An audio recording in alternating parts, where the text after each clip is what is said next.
सोचिए कि जब 3 काले कृषि कानून आए थे, किसान विरोधी कानून,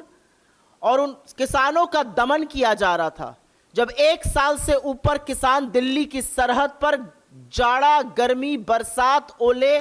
झेलते हुए इस सरकार के खिलाफ आंदोलन कर रहे थे, तो बजाय समाधान ढूंढने के उनको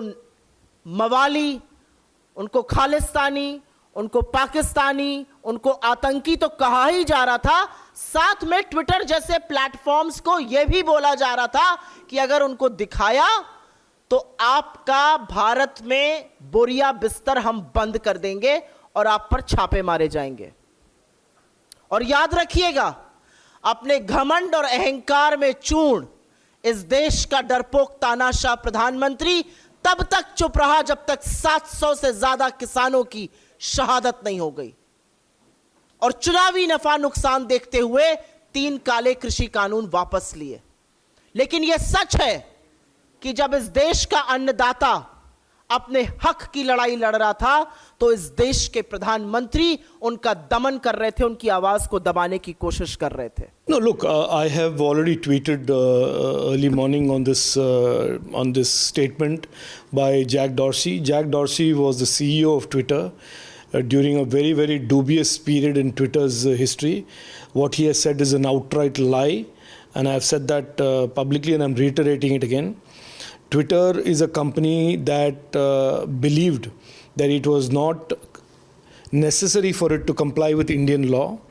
It believed that it did not have to comply with Indian law and made up its rules as it went along.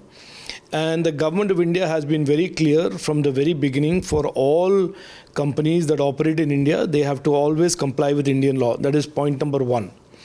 Point number 2, I just want to refresh Jack Dorsey's memory, and certainly all your viewers, that between 2020 and 2022, Twitter was violating Indian law multiple times, and it was in non-compliance several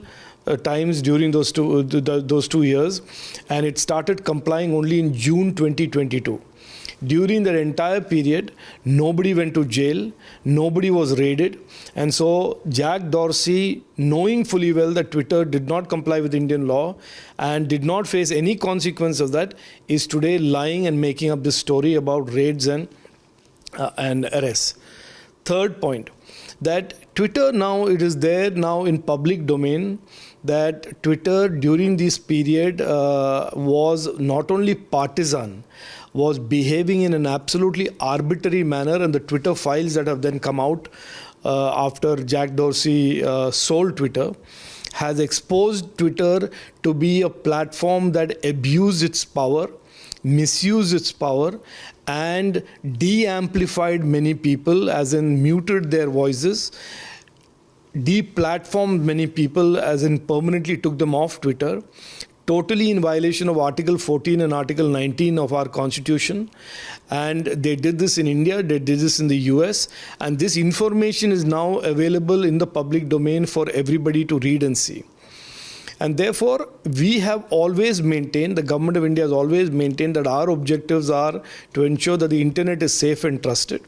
that every intermediary like Twitter, foreign or Indian, big or small, must be always compliant with Indian law. And our laws have very clear provisions about weaponizing of misinformation,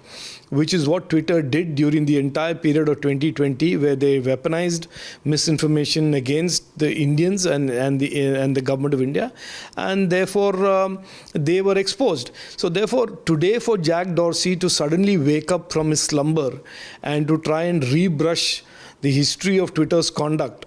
and so far without any consequences, is to essentially say what I said in my tweet, that it is a total outright lie.